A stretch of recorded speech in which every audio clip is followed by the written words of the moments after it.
ಈ ಗಣೇಶ ಚತುರ್ಥಿಯಲ್ಲಿ ಗಣೇಶ ಮೂರ್ತಿಯನ್ನು ಪ್ರತಿಷ್ಠಾಪನೆ ಮಾಡೋದು, ನೀರಿನಲ್ಲಿ ವಿಸರ್ಜನೆ ಮಾಡೋದು ಕಾಮನ್.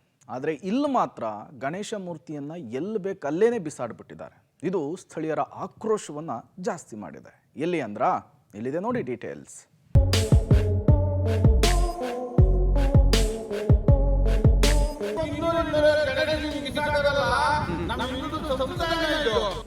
ಹೌದು, ಗೌರಿ ಗಣೇಶ ಹಬ್ಬವನ್ನ ಸಂಭ್ರಮ ಸಡಗರದಿಂದ ಆಚರಿಸಲಾಗಿದೆ. ಗಲ್ಲಿ ಗಲ್ಲಿಗಳಲ್ಲಿ ಪ್ರತಿಷ್ಠಾಪನೆ ಮಾಡಲಾಗಿದ್ದ ಗಣಪನ ಮೂರ್ತಿಗಳನ್ನ ಕೆರೆ, ಕಲ್ಯಾಣಿಗಳಲ್ಲಿ ಸಂಪ್ರದಾಯಬದ್ಧವಾಗಿ ವಿಸರ್ಜಿಸಲಾಗಿದೆ.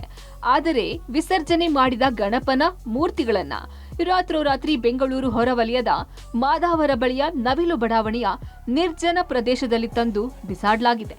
ನೂರಾರು ಗಣೇಶನ ಮೂರ್ತಿಗಳನ್ನ ತಂದು ಬಿಸಾಕಿ ಹೋಗಿದ್ದಾರೆ. ಇದು ಸಾರ್ವಜನಿಕರ ಆಕ್ರೋಶಕ್ಕೆ ಕಾರಣವಾಗಿದೆ.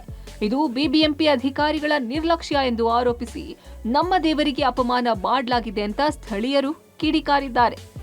ಬಿಬಿಎಂಪಿಯಿಂದನೋ ನಗರಸಭೆಯಿಂದನೋ ಗುತ್ತಿಗೆ ತಗೊಂಡಿರೋ ಗುತ್ತಿಗೆದಾರರು ಗಣೇಶ ವಿಗ್ರಹಗಳನ್ನ ಆ ಮಂಟಪಗಳಿಂದ ಕಲೆಕ್ಟ್ ಮಾಡೋದಿದ್ದಾರೆ. ಅದನ್ನು ತಗೊಂಡೋಗಿ ಕಲ್ಯಾಣಿಗೆ ಬಿಡಬೇಕಿತ್ತು, ಅಥವಾ ಬಿಬಿಎಂಪಿ ನಗರಸಭೆ ಗುಡಿಸಿರ್ತಕ್ಕಂಥ ಕೆರೆಯಲ್ಲಿ ಅದನ್ನು ವಿಸರ್ಜನೆ ಮಾಡೋಕಾಯ್ತು. ಅವರು ಬೇಜವಾಬ್ದಾರಿಯಿಂದ ತಗೊಂಬಂದು ಈ ಥರ ಇದೊಂದು ಖಾಸಗಿ ಜಾಗದಲ್ಲಿ ಸುರಿದ್ಬಿಟ್ಟು ಹೋಗ್ಬಿಟ್ಟಿದ್ದಾರೆ. ಗಣೇಶ ಆ ಉತ್ಸವ, ಆ ದೇವರು, ಅದೆಲ್ಲದಕ್ಕೂ ಅಪಮಾನ ಆಗುವಂಥ ಘಟನೆ ಇಲ್ಲಿ ನಡೆದಿದೆ. ಅವ್ರು ಯಾರೇ ಆಗಿರಲಿ ಅವ್ರ ವಿರುದ್ಧ ಕಾನೂನು ಕ್ರಮ ತಗೊಬೇಕು, ಅವ್ರನ್ನ ಬಂಧಿಸಬೇಕು ಅಂತೇಳಿ ಒತ್ತಾಯ ಮಾಡ್ತಾ ಇದ್ದೀವಿ.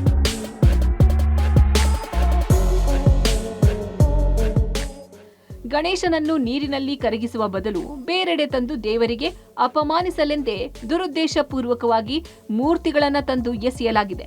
ಅಂಥವರ ವಿರುದ್ಧ ಕ್ರಮ ಕೈಗೊಳ್ಳಿ ಎಂದು ಆಗ್ರಹಿಸಿದ್ದಾರೆ. ಇವತ್ತು ನಡೆದಿರೋಂಥ ಘಟನೆ ನಮ್ಮ ಹಿಂದೂ ಧರ್ಮಕ್ಕೆ ಆಗಿರೋಂಥ ಅನ್ಯಾಯ. ಇಡೀ ಪ್ರತಿಯೊಬ್ಬರು ಹಿಂದೂಗಳು ಜಾಗೃತರಾಗಬೇಕು.